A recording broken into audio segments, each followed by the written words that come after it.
Boom sports நிகழ்ச்சிக்குள் உங்கள் அனைவரையும் அன்போடு வரவேற்றுக் கொள்கின்றோம். இந்த வாரம் அண்மையில் நிறைவடைந்த பாடசாலைகளுக்கு இடையிலான ஜனாதிபதி கிண்ண கால்பந்தாட்ட தொடர் பற்றி உங்களோடு நாங்கள் பகிர்ந்து கொள்கிறோம்.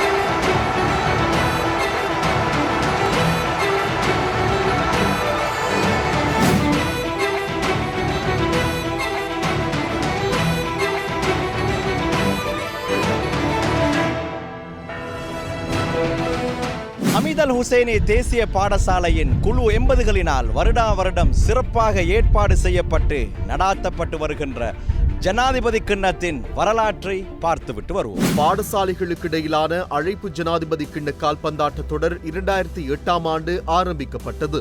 இந்த தொடரை கொழும்பு ஹமீத் அல் ஹுசைனி தேசிய பாடசாலையின் பழைய மாணவர்கள் சங்கத்தின் கீழ் இயங்கி வரும் குழு 80களினால் வருடா வருடம் மிகவும் பிரம்மாண்டமாக ஏற்பாடு செய்யப்பட்டு நடாத்தப்பட்டு வருகின்றது. இலங்கை உதைப்பந்தாட்ட சம்மேளனம் மற்றும் இலங்கை பாடசாலைகள் உதைப்பந்தாட்ட சம்மேளனங்களின் பூரண வழிகாட்டலுடன் நடைபெறும் ஒரே ஒரு பிரம்மாண்ட தொடராக இந்த தொடர் அமைந்துள்ளது. 2008ஆம் ஆண்டு நடைபெற்ற ஜனாதிபதி கிண்ண தொடரின் இறுதிப் போட்டி கொழும்பு ஜாகிரா கல்லூரி அணிக்கும் புனித பெனடிக்ஸ் கல்லூரி அணிக்கும் இடையில் நடைபெற்றது. முதலாவது தொடரில் கொழும்பு ஜாகிரா கல்லூரி அணி மகுடம் சூடிக்கொண்டது. 2009ஆம் ஆண்டு நடைபெற்ற இறுதிப் போட்டியிலும் கொழும்பு ஜாகிரா கல்லூரி அணி புனித பெனடிக்ஸ் கல்லூரி அணியை எதிர்கொண்டது. அந்த போட்டியிலும் பெனடிக்ஸ் கல்லூரி அணியால் ஜாகிராவை வீழ்த்த முடியாமல் போக மீண்டும் கிண்ணம் ஜாகிரா வசமானது. 2010ஆம் ஆண்டு நடைபெற்ற இறுதிப் போட்டியிலும் ஹேட்ரிக் முறையில் அதே இரண்டு அணிகளுமே இறுதிப் போட்டியில் பல பரீட்சை நடாத்தின. அந்த போட்டியில் புனித பெனடிக்ஸ் அணி பழி தீர்த்து சாம்பியன் ஆனது. 2011ஆம் ஆண்டு நடைபெற்ற இறுதிப் போட்டிக்கு கொழும்பு ஜாகிரா கல்லூரி அணியுடன் ஹமீத் அல் ஹுசைனி கல்லூரி அணி தகுதி பெற்றது. அந்த போட்டியில் ஹமீதியாவை வீழ்த்திய ஜாகிரா மீண்டும் சாம்பியன் ஆனது. 2012ஆம் ஆண்டு நடைபெற்ற இறுதிப் போட்டிக்கு லும்பினி கல்லூரி அணியுடன் ஹமீத் அல் ஹுசைனி கல்லூரி அணி தகுதி பெற்றது. அந்த போட்டியில் லும்பினி கல்லூரி அணி வெற்றி பெற்று மகுடம் சூடிக்கொண்டது. 2013ஆம் ஆண்டு நடைபெற்ற இறுதிப் போட்டியில் மீண்டும் லும்பினி கல்லூரி அணி ஹமீத் அல் ஹுசைனி அணியை எதிர்கொண்டது. அந்த போட்டியில் லும்பினி அணியை வீழ்த்திய ஹமீதியா அணி முதல் தடவையாக மகுடம் சூடியது. 2014ஆம் ஆண்டு நடைபெற்ற இறுதிப் போட்டியில் ஹமீத் அல் ஹுசைனி அணி புனித பெனடிக்ஸ் அணியை எதிர்கொண்டது. அந்த போட்டியில் புனித பெனடிக்ஸ் கல்லூரி அணியை வீழ்த்திய ஹமீதியா சாம்பியன் ஆனது. 2015ஆம் ஆண்டு நடைபெற்ற இறுதிப் போட்டியில் ஹமீத் அல் ஹுசைனி அணி களுத்துறை முஸ்லிம் மத்திய கல்லூரி அணியை எதிர்கொண்டது. அந்த போட்டியில் வெற்றி பெற்ற ஹமீதியா அணி மகுடம் சூடியது மட்டுமல்லாமல் ஹேட்ரிக் சாதனை புரிந்தது. 2016ஆம் ஆண்டு தவிர்க்க முடியாத காரணங்களால் தொடர் நடைபெறவில்லை. 2017ஆம் ஆண்டு நடைபெற்ற இறுதிப் போட்டியில் நீர்கொழும்பு மெரிஸ்டெல்லா அணியை எதிர்த்தாடிய ஹமீதியா அணி பெனால்டி ஷூட் அவுட் முறையில் வெற்றி பெற்று மகுடம் சூடியது.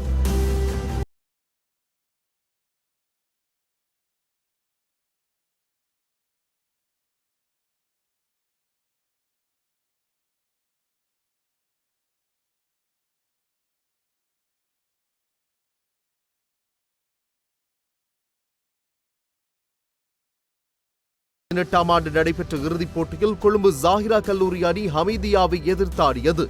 விறுவிறுப்பான அந்த இறுதிப் போட்டியில் ஜாகிரா கல்லூரி அணி பெனால்டி ஷூட் அவுட் முறையில் வெற்றி பெற்று சாம்பியன் ஆனது.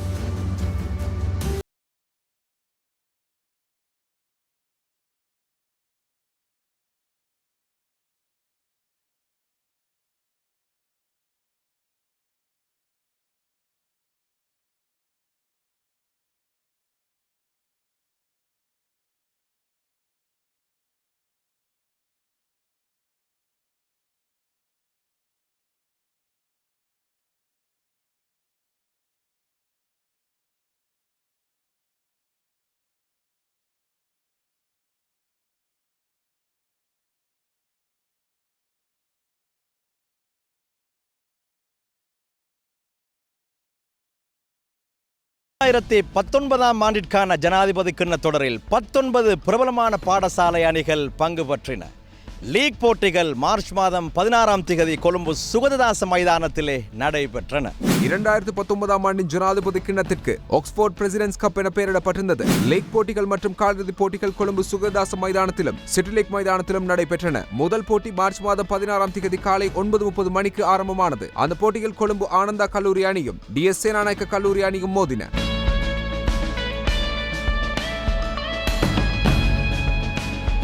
போட்டியின் முதல் பாதியில் இரு அணிகளும் கோல் போடவில்லை. போட்டியின் முடிவை தீர்மானிக்கும் இரண்டாவது பாதியிலும் இரு அணிகளும் கோல் போடவில்லை. எனவே போட்டி பெனால்டி ஷூட் அவுட் முறையில் தீர்மானிக்கப்பட்டது.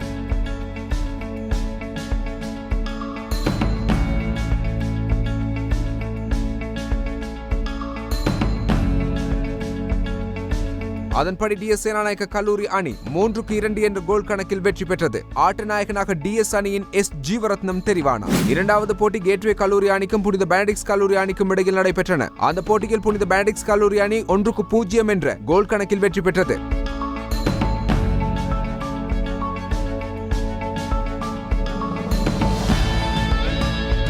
போட்டியின் நாயகனாக SGP தனுஷ்க தெரிவானார். மூன்றாவது போட்டியில் கொழும்பு இசிபத்தன கல்லூரி அணியும் மல்வானா அல் முபாரக் மத்திய கல்லூரி அணியும் பலப்பரிட்சை நடத்தின. போட்டியின் ஆரம்பத்திலிருந்தே இரு அணி வீரர்களும் கோல் போடுவதற்கு கடுமையாக போராடிய போதிலும் கோல் வாய்ப்பு கிட்டவில்லை. எனவே பெனால்டி ஷூட் அவுட் முறையில் வெற்றி தோல்வி தீர்மானிக்கப்பட்டு இசிபத்தன அணி 6-5 என்ற கோல் கணக்கில் அல் முபாரக் அணியை வீழ்த்தியது. நான்காவது லீக் போட்டியில் திஹாரி அல் அஸ்ஹர் மத்திய கல்லூரி அணி பதுளை தர்மதூத கல்லூரி அணியை எதிர்கொண்டது. போட்டியின் ஆரம்பம் முதலே அல் அஸ்ஹர் அணியின் ஆதிக்கம் மேலோங்கி இருந்தது. 10வது நிமிடத்தில் கோல் வேட்டையை ஆரம்பித்த அந்த அணி இறுதியில் 4-2 என்ற கோல் கணக்கில் அபார வெற்றியீட்டியது. அல் அஸ்ஹர் அணி சார்பாக 4 கோல்களை போட்ட முகமது இம்ரான் ஆட்ட நாயகன் விருதை பெற்றுக் கொண்டார்.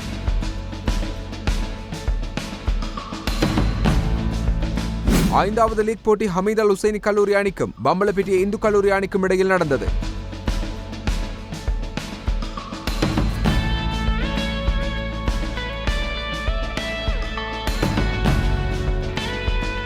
இந்த போட்டியை கண்டுகளிக்க பல நூற்றுக்கணக்கான ரசிகர்கள் மைதானத்தில் குழுமியிருந்தனர். போட்டியின் 24வது நிமிடத்தில் ஹமீதியாவின் அஃப்கர் கோல் வேட்டையை ஆரம்பித்தார். பின்னர் ஹமீதியாவின் வீரர்கள் 28, 31, 35, 50, 53, 59, 66 மற்றும் 67வது நிமிடங்களில் இடைவிடாது கோல் போட்டு ரசிகர்களை ஆனந்தத்தில் ஆழ்த்தினர்.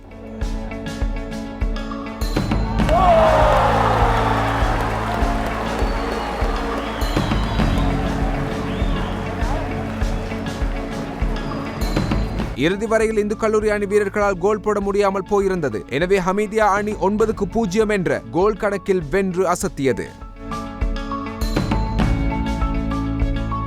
ஆறாவது போட்டியில் நீர்கொழும்பு மாரிஸ்டெல்லா அணி களுத்துறை ஹாலிக்ரோஸ் அணியை எதிர்த்தாடியது. இந்த போட்டியில் முதல் பாதி ஹாலிக்ரோஸ் வசமானது. 2-0 என்று முதல் பாதியை கைப்பற்றிய ஹாலிக்ரோஸ் அணி இரண்டாவது பாதியில் மேலும் 2 கோல்களை போட்டு கோல் வேட்டையை 4ஆக்கியது. மாரிஸ்டெல்லா அணி இரண்டாவது பாதியில் 2 கோல்களை போட்டு தங்கள் ரசிகர்களுக்கு ஆறுதல் தந்தது. அதன்படி ஹாலிக்ரோஸ் அணி 4-2 என்ற கோல் கணக்கில் வென்றது. தங்கள் அணிக்காக 2 கோல்களை போட்ட DS சில்வா ஆட்ட நாயகனானார்.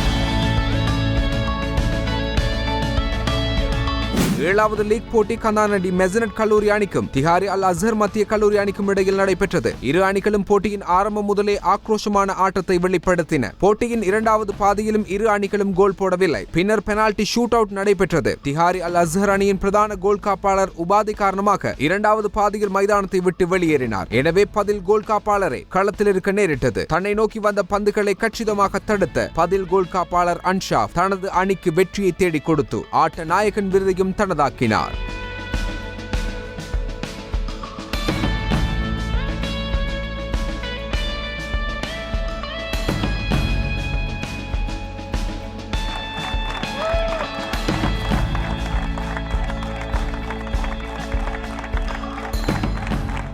எட்டாவது போட்டியில் புனித தோமஸ் கல்லூரி அணி DS சேனாநாயக்க கல்லூரி அணியை எதிர்கொண்டது. அந்த போட்டியில் புனித தோமஸ் கல்லூரி அணி 2-0 என்ற கோல் கணக்கில் வெற்றி பெற்றது. ஒன்பதாவது போட்டி புனித பீட்டர்ஸ் கல்லூரி அணிக்கும் களுத்துறை முஸ்லிம் மத்திய கல்லூரி அணிக்கும் இடையில் நடைபெற இருந்தது. இறுதி நேரத்தில் புனித பீட்டர்ஸ் கல்லூரி அணி சமூகம் அளிக்கவில்லை. எனவே போட்டியின் வெற்றி களுத்துறை முஸ்லிம் மத்திய கல்லூரிக்கு வழங்கப்பட்டது. 10வது போட்டி வெஸ்லி கல்லூரி மற்றும் லும்பினி கல்லூரி அணிகளுக்கு இடையில் நடைபெறவிருந்தது. எனினும் லும்பினி கல்லூரி அணி இறுதி நேரத்தில் சமூகம் தரவில்லை. எனவே வெற்றி வெஸ்லி வசமானது. 11வது போட்டி ராயல் கல்லூரி அணிக்கும் புனித பெனடிக்ஸ் கல்லூரி அணிக்கும் இடையில் நடந்தது. இரு அணிகளுக்கும் இடையில் கடுமையான போட்டி நிலவியது.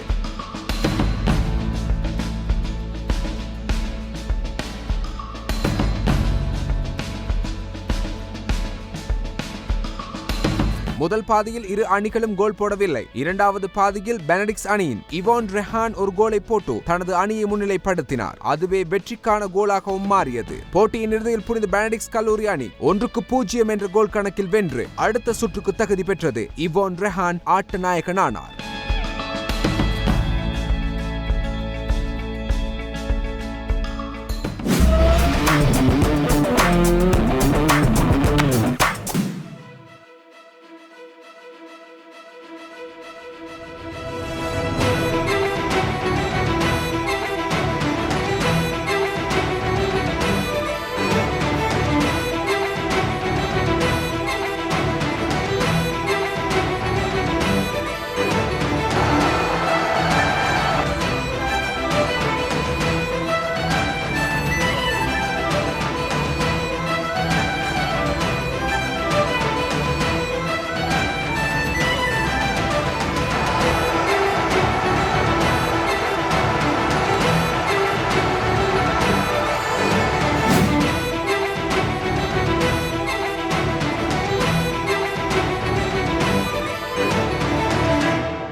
விறுவிறுப்பான முதல் சுற்றுக்கு பின்னால் இரண்டாவது சுற்று காலிறுதிப் போட்டிகள் அல்லது சூப்பர் 8 சுற்று கொழும்பு சுகததாச மைதானத்திலும் சிட்டி லீக் மைதானத்திலும் நடைபெற்றன. முதலாவது காலிறுதிப் போட்டி இசிப்பத்தன கல்லூரி அணிக்கும் வெஸ்லி கல்லூரி அணிக்கும் இடையில் நடைபெற்றது. இந்த போட்டியில் இசிப்பத்தன கல்லூரி அணி 1-0 என வெற்றி கொண்டு அரையிறுதி சுற்றுக்கு தகுதி பெற்றது. இரண்டாவது காலிறுதிப் போட்டியில் களுத்துறை ஹாலிக்ரோஸ் அணி திஹாரி அல் அஸ்ஹர் அணியை எதிர்கொண்டது. போட்டியின் 26வது நிமிடத்தில் அல் அஸ்ஹர் அணியின் இம்ரான் கோல் வேட்டையை துவங்கினார். அபாரமாக ஆடிய இம்ரான் 31, 35 மற்றும் 43வது நிமிடங்களிலும் கோல் போட்டார். 53வது நிமிடத்தில் அஷ்மிக் ஒரு கோலை போட்டு அல் அஸ்ஹர் அணியின் கோல்களை 5 ஆக்கினார். ஹாலிக்ரோஸ் அணியால் 2 கோல்களை மாத்திரமே போட முடிந்தது. அதன்படி திஹாரி அல் அஸ்ஹர் அணி 5-2 என்ற கோல் கணக்கில் வெற்றி பெற்று அரையிறுதிக்கு தகுதி பெற்றது.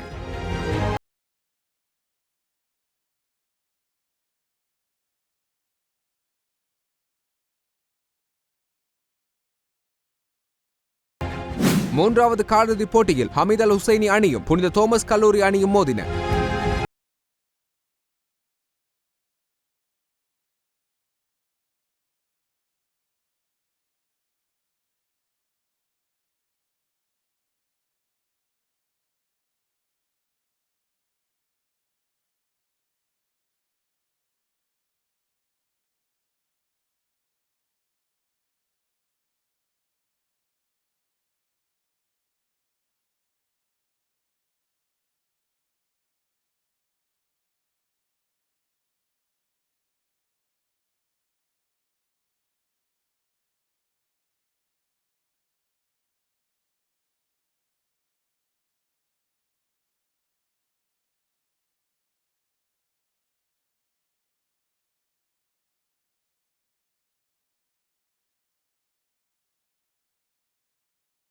அணி 3-1 என்ற கோல் கணக்கில் இலகுவாக வென்று அரையிறுதிக்குள் நுழைந்தது. நான்காவது காலிறுதியில் களுத்துறை முஸ்லிம் மத்திய கல்லூரி அணியும் புனித பெனடிக்ட் கல்லூரி அணியும் பல பரீட்சை நடத்தின. இந்த போட்டி கொழும்பு சிட்டி லீக் மைதானத்தில் நடைபெற்றது. விறுவிறுப்பான இந்த போட்டியில் களுத்துறை முஸ்லிம் மத்திய கல்லூரி அணி 1-0 என வெற்றி பெற்று அரையிறுதிக்கு தகுதி பெற்றது. காலிறுதி சுற்றுக்கு பின்னால் ஹமீத் அல் ஹுசைனி தேசிய கல்லூரி அணி, திஹாரி அல் அஸ்ஹர் மத்திய கல்லூரி அணி, களுத்துறை முஸ்லிம் மத்திய கல்லூரி அணி மற்றும் கொழும்பு இசிப்பத்தான கல்லூரி அணிகள் அரையிறுதி சுற்றுக்கு தகுதி பெற்றன. அரையிறுதி போட்டிகள் மார்ச் மாதம் 30ஆம் தேதி கொழும்பு ரேஸ் கோர்ஸ் மைதானத்திலே நடைபெற்றன.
போட்டியின் 13வது நிமிடத்தில் களுத்துறை அணியின் உஸ்மான் கோல் போட்டு ரசிகர்களை குஷிப்படுத்தினார். 37வது நிமிடத்தில் அல் அஸ்ஹர் அணியின் இக்ராம் ஒரு கோலை போட்டு 1-1 என சமப்படுத்தினார். 40வது நிமிடத்தில் களுத்துறை அணியின் அக்மல் இன்னும் ஒரு கோலை போட்டு 2-1 என தங்கள் அணியை முன்னிலைப்படுத்தினார். இருப்பினும் 61வது நிமிடத்தில் திஹாரி அணியின் இம்ரான் பதில் கோலை போட மீண்டும் 2-2 என சமநிலை பெற்றது. 64வது நிமிடத்தில் திஹாரி அணியின் ஃபர்ஹான் மேலும் ஒரு கோலை போட திஹாரி ரசிகர்கள் கத்தி கோஷமிட்டு தங்களின் மகிழ்ச்சியை வெளிப்படுத்தினர்.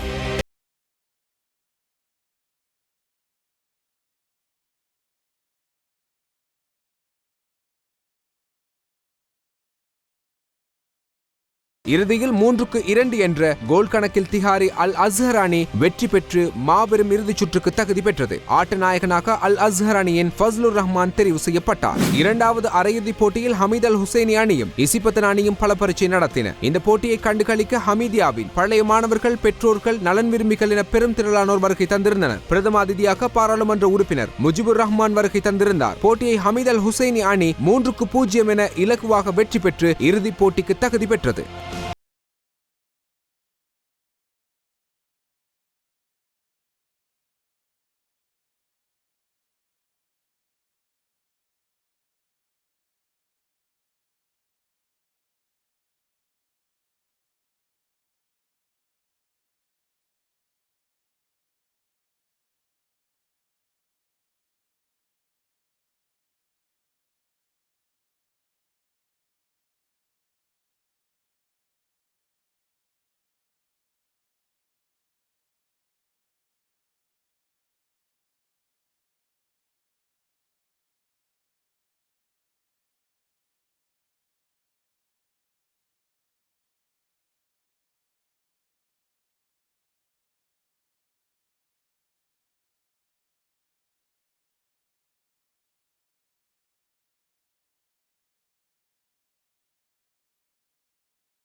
மூன்றாம் இடத்துக்கான போட்டி களுத்துறை முஸ்லிம் மத்திய கல்லூரி அணிக்கும் கொழும்பு இசிபத்தன கல்லூரி அணிக்கும் இடையில் ரேஸ் கோர்ஸ் மைதானத்தில் நடைபெற்றது. இந்த போட்டியை கண்டுகளிக்க பல நூற்றுக்கணக்கான ரசிகர்கள் மைதானத்தில் குழுமியிருந்தனர். போட்டியின் ஆரம்பத்திலிருந்தே களுத்துறை முஸ்லிம் மத்திய கல்லூரி அணியின் ஆதிக்கம் மேலோங்க இசிபத்தன அணி அத்தனை எளிதில் விட்டுக் கொடுக்கவில்லை. களுத்துறை அணியின் நட்சத்திர வீரர் உஸ்மான் 19வது நிமிடத்தில் முதல் கோலை போட்டு ரசிகர்களுக்கு ஆறுதல் அளித்தார். தொடர்ந்தும் வேகமான ஆட்டத்தை வெளிப்படுத்திய அவர் 48வது நிமிடத்தில் மேலும் ஒரு கோலை போட்டு 2-0 என தனது அணியை முன்னிலைப்படுத்தினார். 62வது நிமிடத்தில் சமீர் இன்னும் ஒரு கோலை போட களுத்துறை அணியின் கோல் வேட்டை 3ஆக மாறியது. போட்டியின் 79வது நிமிடத்தில் இசிபத்தன கல்லூரியின் நாணயக்கார ஒரு ஆறுதல் கோலை போட்டார். இறுதியில் களுத்துறை முஸ்லிம் மத்திய கல்லூரி அணி வெற்றி பெற்று 2019ஆம் ஆண்டு ஜனாதிபதி கிண்ண தொடரின் பிளேட் சாம்பியன் ஆனது. 3-1 என்ற கோல்கள் கணக்கில் களுத்துறை முஸ்லிம் சென்ட்ரல் அணி வெற்றி வாகை சூடிக்கொள்கின்றது. 2019 ஆக்ஸ்போர்ட் ஜனாதிபதி கிண்ணம் 3ஆம் இடத்திற்கான போட்டியின் 3ஆம் இடத்தை களுத்துறை முஸ்லிம் சென்ட்ரல் அணி பெற்றுக்கொள்கின்றது.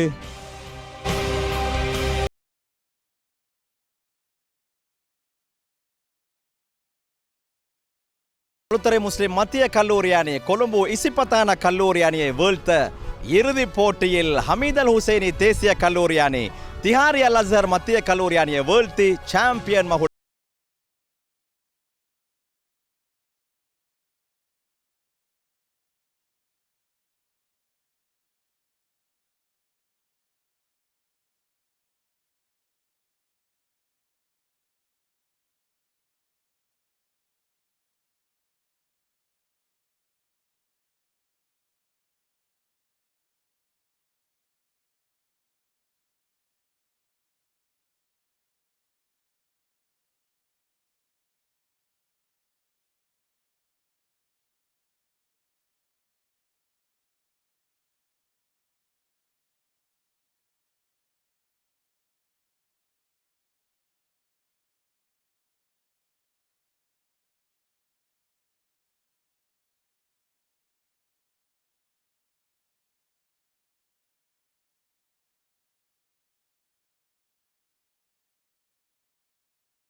கோலுக்கான சிறந்த வாய்ப்பு.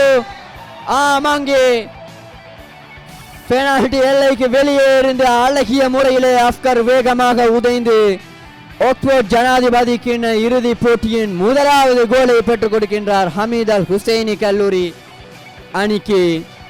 எனவே 40 நிமிடங்கள் கடந்த நிலையிலே முதலாவது கோல் பெறப்படுகின்றது.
இம்ரான் தங்க பாதணியை வென்றார். தொடரின் பெருமதிமிக்க வீரராக ஹமீதியாவின் தினேஷ் சுரேன் தெரிவு செய்யப்பட்டார். 2019 ஆண்டு ஆக்ஸ்போர்ட் ஜனாதிபதிக்கு